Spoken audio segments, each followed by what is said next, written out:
Hi everyone and welcome. Today I wanted to do a special unboxing and review of the new Star Wars Black Series Luke Skywalker with his X-23 Landspeeder. Now I was able to pick this figure up as part of the Force Friday release of all the new figures coming out, and I was very fortunate to find this guy because they were pretty much sold out everywhere. And in front of the box, as you can see, it's a very nice looking clean design. You can see an illustration of Luke on his Landspeeder.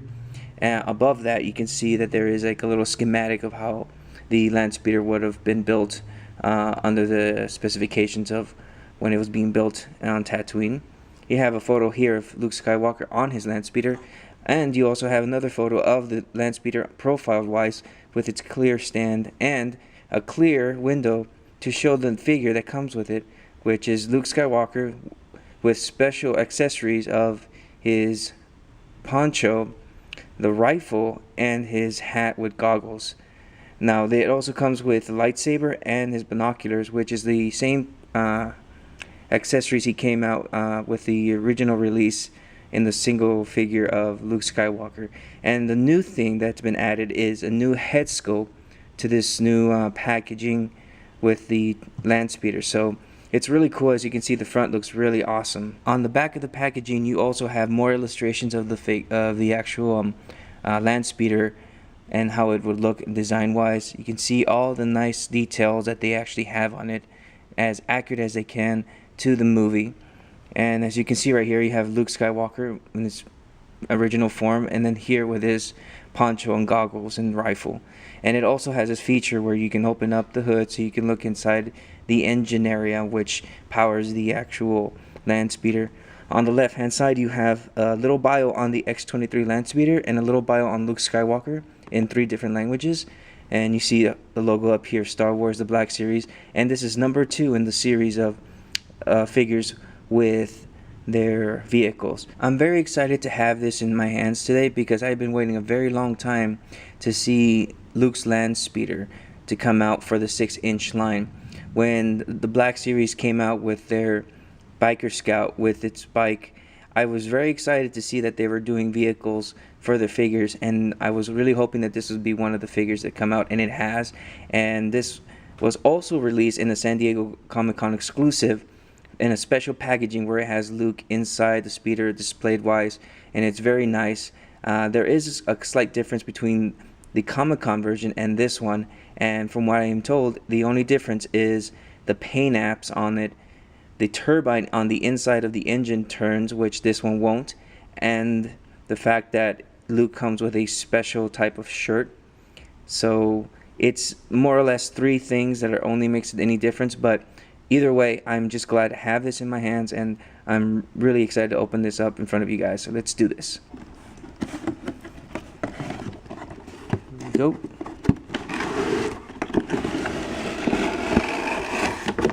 As you can see out of the box, you can see the figure nicely displayed right here onto the side, and then you have the vehicle and 3 different parts that you would have to be able to connect. It looks like it comes with a little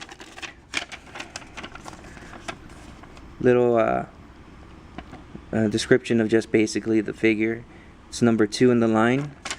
In the back, it actually gives you instructions on how to build it. So as you can see, you would have to attach the little turbine on top and the back first, and then it shows you the opening compartments, which would be the front engine or hood, and then the side areas where you can store stuff. And it actually gives you an illustration of how you can actually attach R2-D2 to the compartment, which is interesting, and it also shows you the rifle. That is actually very interesting, so I'm gonna have to check that out to see if that works for R2-D2 at some point. And then we have Luke Skywalker, and it shows you how to insert it, which would mean that you would have to take off, it looks like, the front end of the windshield, then place the figure, then probably put it back in. But we'll check that out, so let's get going. Now before we get to the main event, I wanted to focus a lot on the new figure of Luke Skywalker, and as you can see right here, the plastics container that holds Luke Skywalker and his accessories easily slips off, so there's no big issue on getting that out. So from here on in, it's very easy to pop him up. So I just wanted to take this guy out in front of you guys and see how it goes.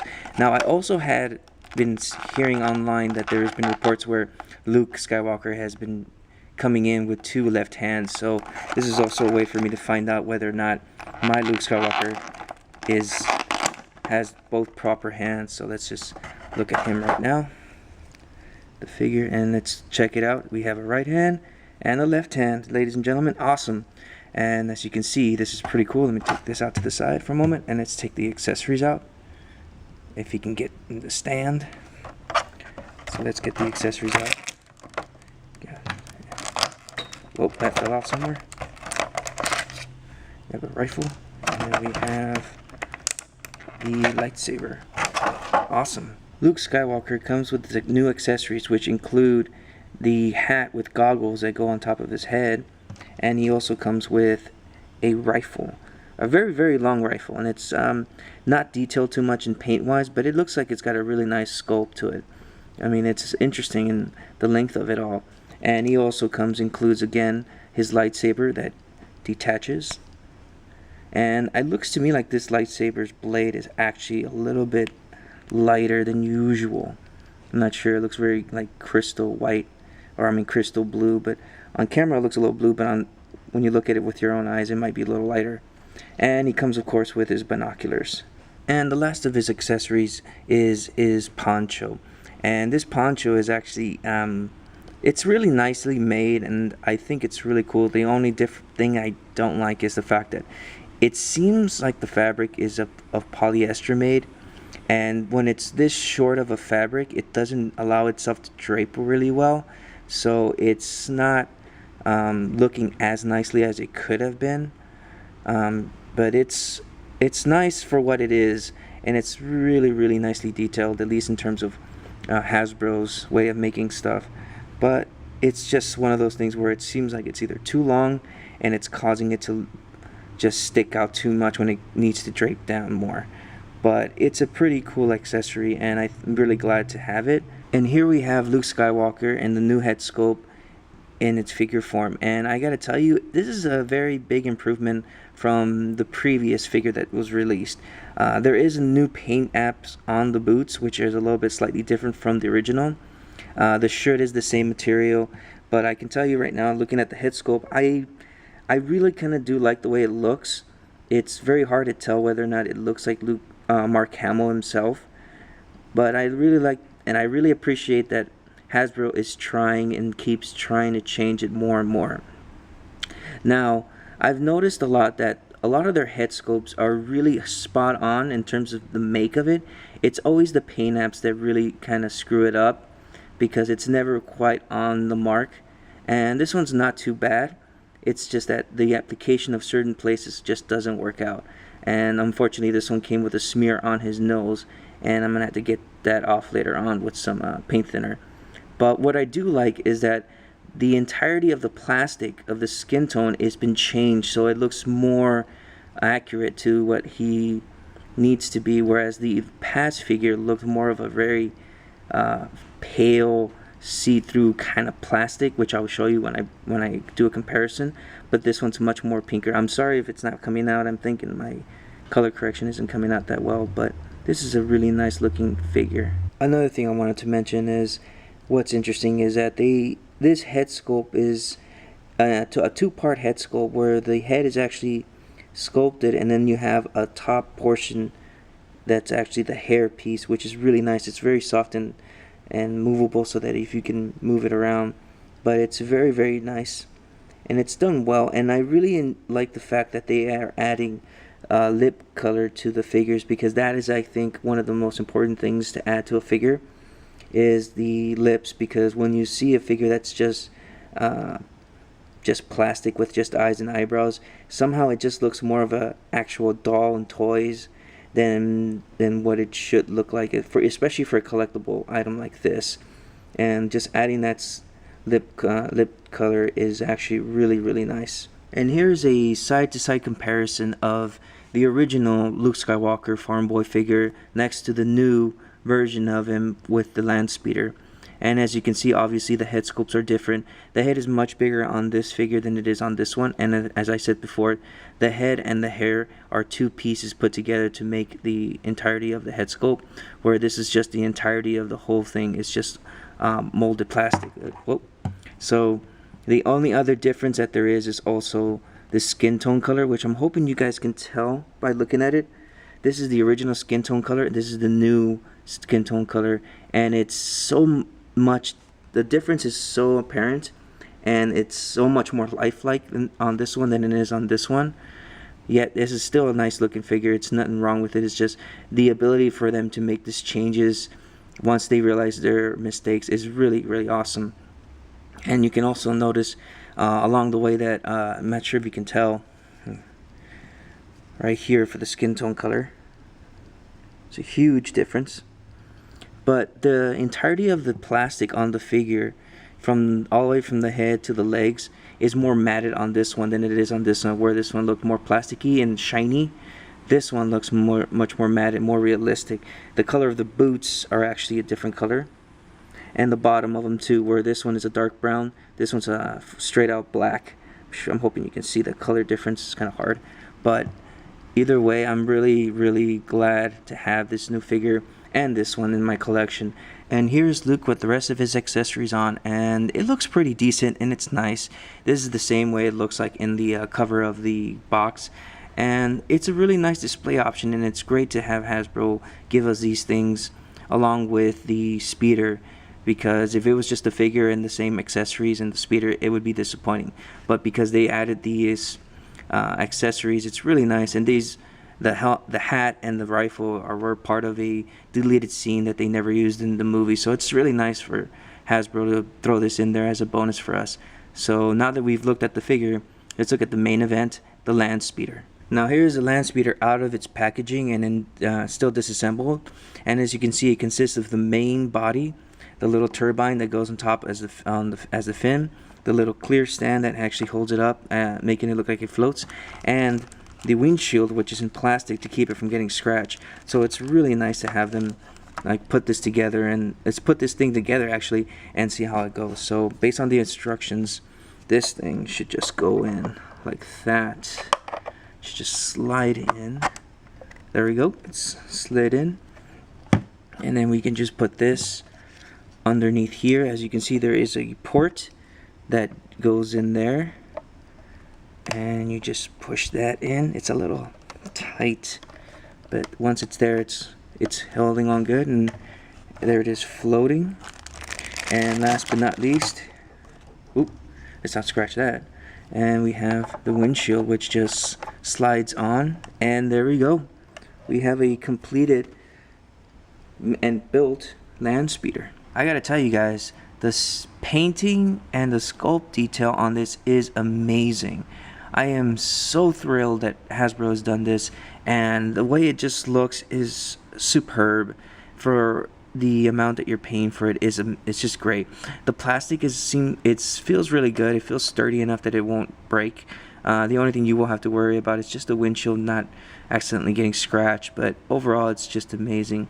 Now let's take a look at the overall paint details on it. As you can see, one of the turbines here is open and exposed, so you can see the wiring, and the paint on it is somewhat spot on, but I wouldn't be worried about it too much, because I don't think even in the film everything was perfect in painting wise, because they were trying to make this look like it's been damaged and it's been worn out and used. So you can see the coloring of the weathering effects here over the years of the air and the dust and everything getting on it. As you can see, the silver bits here to simulate paint chipping, so that it looks like this has been hitting too many of the dust and particles in the air. It's really nice. I just love the way it's been painted. And we have the dent here with a little bit of the silver dry brushing to emulate the crash that I would assume Luke had at some point in his life. The hood is painted very nicely right here with the little engine exposed.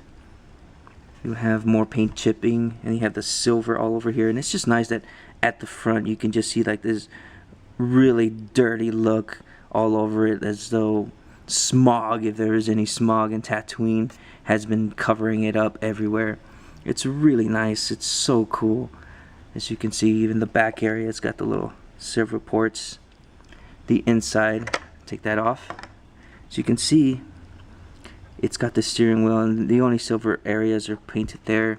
And on the seats, you can see that it has some kind of brushing, as though it's been worn out from people sitting in and out of it. It's hard, I'm not sure if you can catch that.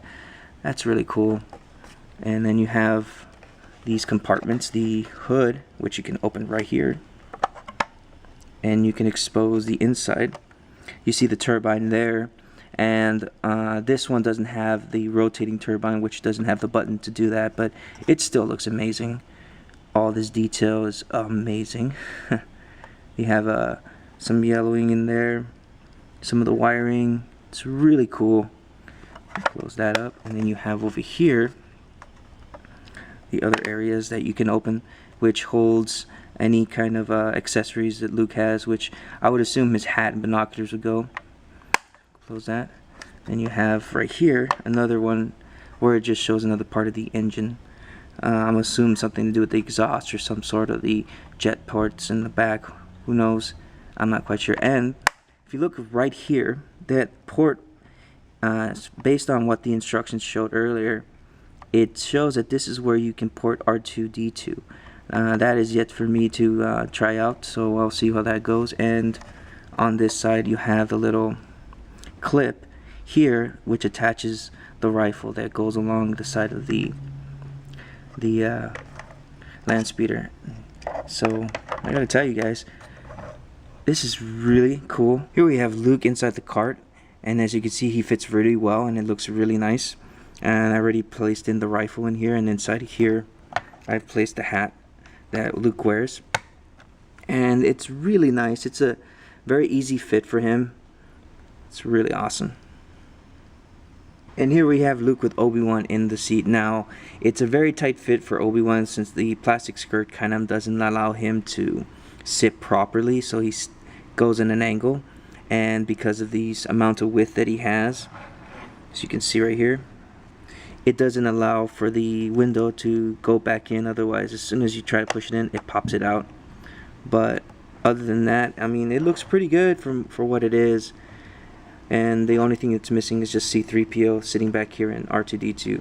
Unfortunately, I can't find those figures right now, and I misplaced them somewhere as I was working on it. And another display option is you have C-3PO here driving with Luke Skywalker as they're on their way looking for R2-D2. Couldn't find my regular C-3PO right now, but here's the one with the red arm, as you can tell.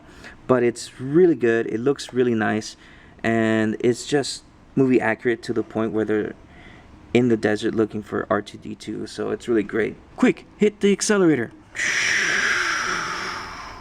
So that's my review of the new Luke Skywalker with the X-34 Landspeeder.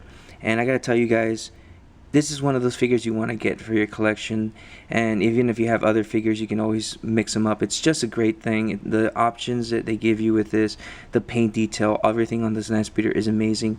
The accessories with this figure is just great. So I really recommend getting it. So thanks a lot for joining me today. If you liked the video, please press the like button, subscribe. If you have any questions or comments, please leave them on the video below, and I will catch you guys later.